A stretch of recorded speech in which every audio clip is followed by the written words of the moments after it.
민수기서 2장 강해입니다. 야영과 행군을 위한 각 지파의 배진에 대해서 하나님 말씀을 나누겠습니다. 2장 34절 말씀 함께 합독하겠습니다. 이스라엘 자손이 여호와께서 모세에게 명하신 대로 다 준행하여 각기 종족과 조상의 가문에 따르며 자기들의 길을 따라 진치기도 하며 행진하기도 하였더라. 아멘. 민수기서라는 책 이름이 어떤 의미인지 여러분 아십니까? 민수기서라는 제목은 두 차례에 걸친 광야에서의 인구조사 내용과 연관이 있습니다. 그런데 원래 민수기라는 히브리어 책 이름은 광야에서라는 의미를 가지고 있습니다. 이 제목은 시내산에서부터 출발하여서 가나안 적경에 이르기까지 광야의 여정을 포괄적으로 표현해주는 적절한 제목입니다. 그러니까 민수기서의 책 이름은 광야에서의 이스라엘 백성들의 여정인데, 이 광야에서 이스라엘 백성은 두 번 인구조사를 하였다라고 여러분이 생각하시면 될 것입니다. 민수기서의 특징이 있습니다. 이스라엘 백성들은 광야에서 어떤 삶을 살았나요? 불순종과 범죄를 행하며 살았습니다.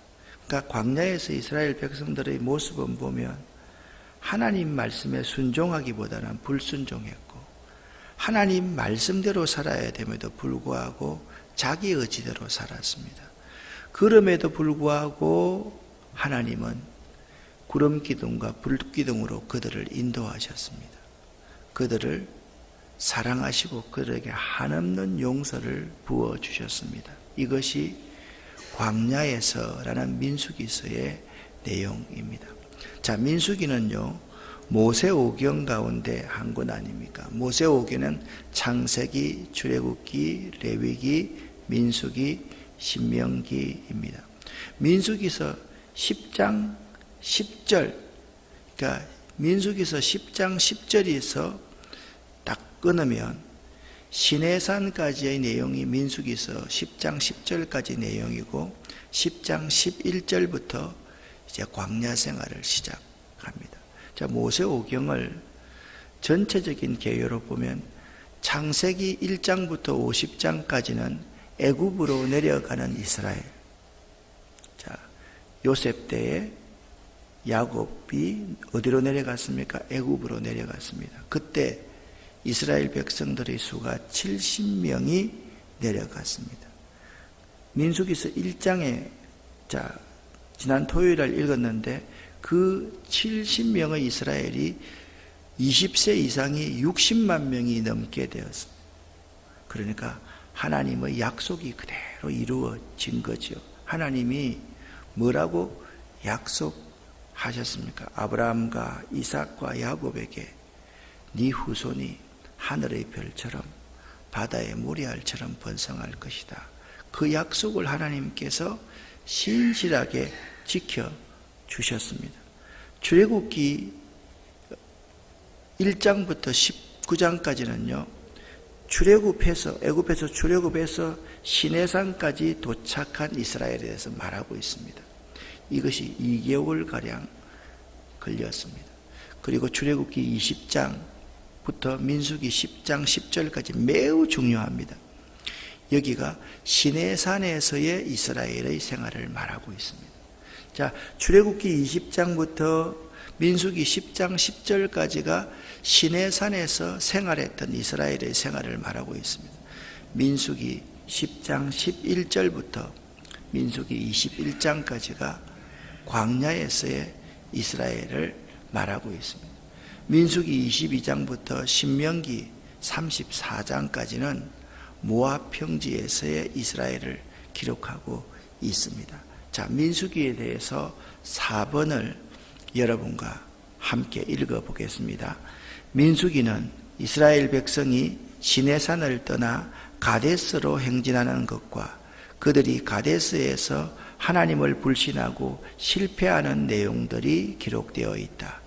이로보건대 저희가 믿지 아니함으로 능히 들어가지 못한 것이라. 가데스에서 불순종한 후 그들은 방황하기 시작했고 마침내 그 세대 사람들은 여호수아와 갈렙만 제외하고 광야에서 모두 죽었다. 불신의 결과로 38년 동안의 방황과 슬픔의 고난으로 엮여져 있는 민수기는 광야 같은 이 세상을 가는 순례자를 위한 지침서라고 할 수 있다. 아멘. 자, 여러분, 광야에서의 이스라엘 백성들의 생활이 몇 년이라고 그랬습니까? 40년이라고 그랬습니다. 그래서 이스라엘 백성들이 출애굽에서 시내산까지 가는 여정이 2개월가량 걸렸습니다. 시내산에서 있었던 이스라엘 백성들이 20여 개월 있었습니다. 2년 가까이 있었습니다. 그리고 이스라엘 백성들이 시내산에서부터 출발해서 광야로 갈 때 제2년 2월 1일이라 그렇게 말씀을 드렸습니다. 그런 의미에서 보면 38년간의 방황과 2년의 기간을 더하면 40년간으로 여러분들이 생각하시면 되겠다. 근데 레위기서에 세 가지 주제 단어가 있었습니다. 뭐였습니까? 거룩과 두 번째 희생과 세 번째 속죄라고 그래요. 다시 한번 거룩과 희생과 속죄라고 말씀을 드렸습니다. 민수기에서도 세 가지의 중심 주제가 있습니다. 첫 번째, 민수기는 뭐라고 했습니까? 광야에서라고 말했습니다. 광야에서 하나님이 이스라엘 백성들과 함께 계셨다.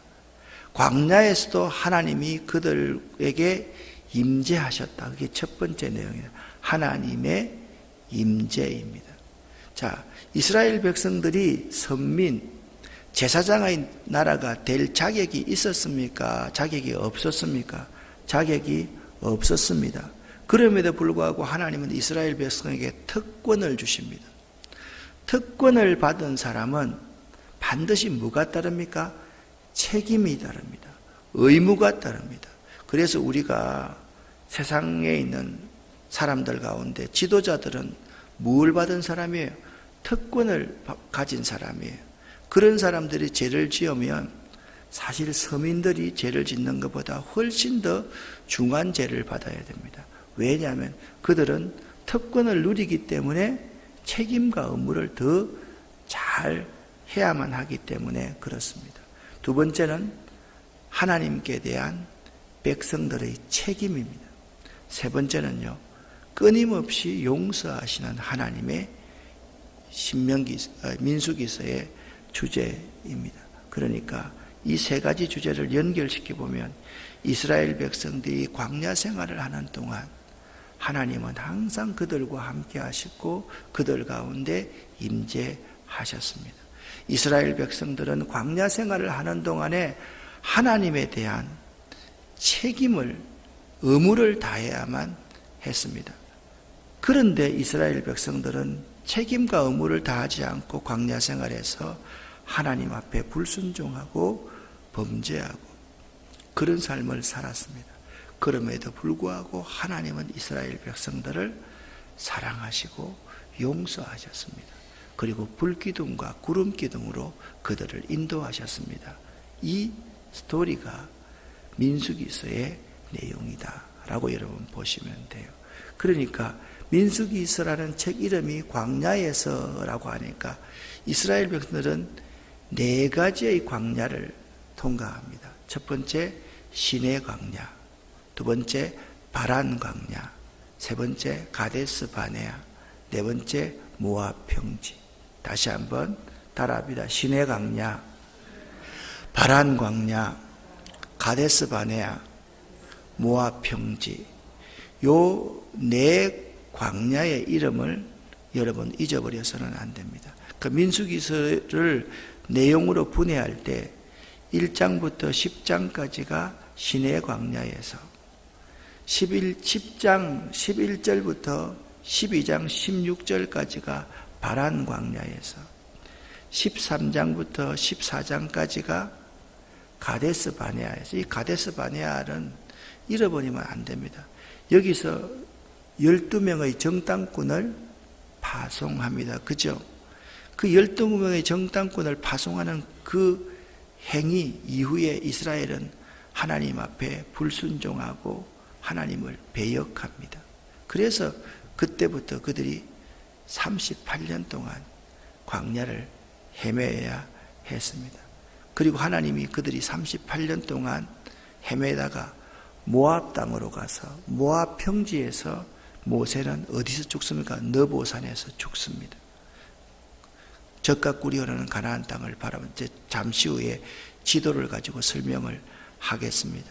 이 모압 평지를 통해서 그들이 젖과 꿀이 흐르는 가나안 땅으로 들어가게 되는 것이죠. 그러면 이런 질문을 할 수 있어요. 목사님, 그래도 40년간의 광야 생활은 좀 너무 길고 좀 심하지 않아요? 그냥 들어가면 보름 만에, 한 달 만에 들어갈 수 있는 길을 40년간 뺑뺑 돌린다는 것이 그게 좀 심하지 않아요? 여러분 그런 생각 해보지 않았어요? 좀 심하다라는 생각이 들 때가 있습니다. 그런데 여기 더딤, 느림, 훈련시키는 이 광야 학교가 매우 의미 있는 거예요. 여러분 젖과 꿀이 흐르는 가나안 땅에 들어가기 위해서 사람들은요 40년도 짧아요. 우리 인생을 이렇게 살다 보면 이제 우리 목사님 선배들 말씀을 듣고 보면 70세 은퇴를 딱 하면서 그런 말씀을 하시는 분을 제가 많이 들었습니다. 지금 같으면 참 목회를 잘할 것 같은데, 그런 말씀을 하시는 분을 많이 들었어요. 그러면서 그분들이 그런 말을 합니다. 내 광야에서 기간이 70년이었다고. 70년을 하고 나서도 나는 잘 깨닫지 못했다고.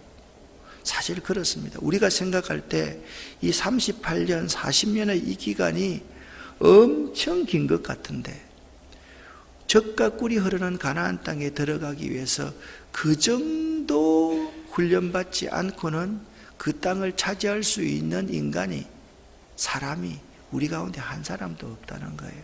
어떻게 생각하세요? 속성이 있는 것 같아요? 천국 가기 위한 속성이 있는 것 같아요? 아니에요. 장맛도 있잖아요. 묵은 장맛이 참 진국이듯이 그냥 속성으로 하려고 하면 아무것도 안 됩니다. 저는 환경운동에 관심이 있으니까 동영상을 몇 개 보면서 병아리가 치킨이 될 때까지 병아리의 수명이 며칠인 줄 아십니까? 며칠인 줄 아세요? 30일이에요. 한 달이에요, 한 달. 딱 들어와서, 그날 태어나서, 그날 들어와서, 그날부터 24시간 불을 켜놓고, 모이를 먹이고, 물을 주는 거예요. 주인이 해야 될 일이 있어요. 4시간마다 반드시 해야 될 일이 있어요. 뭐 하는 줄 아세요? 먹이 주는 줄 아세요? 다 자동으로 급식하고 자동으로 급수합니다. 4시간마다 주인이 걸어다니면서 이놈들 졸지 못하게 깨우는 거야. 몇 시간마다? 4시간마다. 그래서 먹이고 재우지 않고 물 주고 그게 영양제 줘가지고 30일 딱 되면 딱 잘 걷지도 못하는 뒤뚱뒤뚱 해가지고. 여러분 이 고기가 정상적인 고기입니까? 아니지 않습니까? 마찬가지입니다. 인생은요 광야에서 숙성되는 기간이 있어야 돼요. 훈련하는 기간이 있어야 돼요. 하나님, 내가 지금 고난이 몇 년인지 아십니까? 내가 3년째예요, 3년째. 여러분, 더 깊은 숙성 가운데, 훈련 가운데서 우리가 젖과 꿀이 흐르는 가나안 땅을 차지할 수 있는 거예요. 그런 의미에서 시내 광야, 바란 광야, 가데스 바네아, 모압 평지는 우리에게 없어야 될, 그냥 지나쳐야 될 것이 아니라 우리들이 반드시 통과해야 될 통과 의뢰의 광야라는 사실을 기억할 수 있어야 돼요. 민수기서는요, 신명기서와 똑같이 신약과의 중요한 관계가 있습니다. 반석에서 물을 쳤다, 그것을 신약에서 이렇게 해석합니다. 우리의 영원한 반석이신 예수 그리스도, 그 반석에서 생수가 터져 나왔다, 그렇게 이야기를 합니다. 이스라엘 백성들이 죄를 지어서 뱀에 물려 죽습니다. 그때 장대 위에 놋뱀을 높이 달아 올립니다. 저 놋뱀을 바라보는 자는 살 것이다. 요한복음 3장 14절 15절에 광야에서 놋뱀이 들린 것 같이 인자도 들려야 하리니, 바로 예수 그리스도의 구원을 놋뱀 사건에서 우리에게 잘 보여주고 있습니다. 그들이 광야 생활하는 도중에 각 지파가 장막을 중심으로 해서 동쪽과 서쪽, 북쪽과 남쪽, 성막 안에는 레위 지파가 있습니다. 이들이 진군을 하게 되어 있습니다. 그래서 성도들은요, 언제나 하나님 중심의 삶, 말씀 중심의 삶을 살아야 된다. 그것이 진영의 의미입니다. 그리고 하나님께서 이스라엘 백성들을 무엇으로 인도했습니까? 구름 기둥과 불 기둥으로 인도하시는 주가 계시오니, 구름 기둥과 불 기둥으로 하나님이 이스라엘 백성들을 보호하시고 인도하셨습니다. 우리가 이 광야를 살면서 주님, 우리 부르시는 그 천국까지 갈 동안에 항상 하나님은 임마누엘로서 우리와 함께 해주신다. 그게 구름 기둥과 불 기둥의 의미입니다. 그러면 여러분과 함께 이 광야가 어디 있는지, 여러분 여기가 고센 람세스였습니다. 애굽에. 여기서 이스라엘 백성들이 여기까지 와서 여기가 시내 광야입니다. 그리고 여기가 바란 광야입니다. 여기가 가데스 바네아입니다. 이스라엘 백성들이요, 하나님 말씀대로 순종했으면 여기 파란 거 있잖아요. 파란 게 정탐꾼이 갔던 길입니다. 그리고 다시 정탐꾼이 이렇게 돌아왔습니다. 여기서 여기 지나면 사실 보름 안에 모든 걸 다 누리게 되어 있었습니다. 그때 이스라엘 백성들이 하나님 앞에 불순종합니다. 하나님, 어떻게 우리가 보지도 않고 확인하지도 않고 듣지도 못한 그 장소에 들어갑니까? 하나님 못 믿겠습니다. 우리가 한번 정탐해 봐야 되겠습니다. 그래서 그들이 어디로 왔습니까? 다시 내려와서 모압으로 갑니다. 여기 모압 평지입니다. 여기서 모세가 여기 느보산에서 죽습니다. 여기서 이렇게 들어가는 거죠. 이게 이스라엘 백성들의 광야입니다. 광야는 우리가 그냥 건너뛸 수 있는 장소가 아닙니다. 광야는 우리를 위한 학교입니다. 우리를 위한 훈련소입니다. 그렇기 때문에 광야는 반드시 통과해야 됩니다. 내 인생의 시내산이 있고, 내 인생의 바람이 있고, 내 인생에 하나님 앞에 불순종하다가 뚫리게 맞은 가데스 바네아가 있고, 모압 평지가 있다. 이걸 여러분이 꼭 알아야 돼요. 그래서 민수기서에서 주는 교훈은 뭐냐 하면, 이스라엘 백성은 거룩한 군대로 부름받았다라는 거예요. 광야에서. 그리고 가나안은 약속의 땅이지만 그저 주어지는 것이 아니라 투쟁으로 얻을 수 있다라는 거예요. 우리가 이 광야 생활하면서 끊임없이 영적으로 이기기 위해서 새벽 제단을 쌓으면서 우리가 사단과 싸워서 이기지 않으면 사실 우리는 실패할 수밖에 없다라는 거예요. 세 번째, 하나님은 신실하신 분입니다. 하나님은 한 번 약속한 것 반드시 이루어 주시는 분입니다. 믿으십니까? 믿으십니까? 아멘. 저는 그 믿습니다. 하나님의 신실하심 때문에 하나님을 믿을 만한 이유가 있습니다. 우리 찬송하지 않습니까? 오 신실하신 하신 주, 오신실하신 주. 그 다음에요, 내 너를 떠나지도 않으리라, 내 너를 버리지도 않으리라. 그 다음에 약속하셨던 주님, 그 약속하면요 반드시 신실하게 이루어줍니다. 오늘 민수기 2장 내용에 보면 하나님께서 모세와 아론에게 말씀하십니다. 어떤 말씀을 하시냐? 각 자손이 각각 자기 진영의 군기를 들고 자기 조상의 가문의 기호 곁에 딱 서서 진을 치되 해막을 향하여서 사방으로 치라. 자, 요게 전체적으로 여기가 이제 해막 성막이라고 한다면 여기가 뭐가 있습니까? 여기가 동문이 있습니다. 그죠? 동문이 있습니다. 딱 들어옵니다. 지금 해막 설명하기 위해서 이 성막, 이 지성소를 섬기는 지파가 뭡니까? 레위 지파입니다. 레위 지파. 그리고 동쪽에 유다와 이사갈과 스불론이 있습니다. 서쪽에 요셉 지파와 베냐민 지파가 있습니다. 그리고 북쪽에 단과 아셀과 납달리가 있습니다. 남쪽에 갓과 시므온과 러우엔이 있습니다. 요 진영을 딱 유지하도록 되어 있는 거예요. 이건요, 이게 참 의미가 있는 거예요. 이 대응을 흐트려서는 안 되는 거예요. 그래서 행군을 위한 각 지파 배진의 교훈이 4가지가 있습니다. 첫 번째, 각 지파별로 위치를 정해주신 분은 하나님입니다. 모세가 정했습니까? 아론이 정했습니까? 아닙니다. 유다 지파는 제일 앞에 서라. 요셉과 베냐민은 뒤에서 밀어라.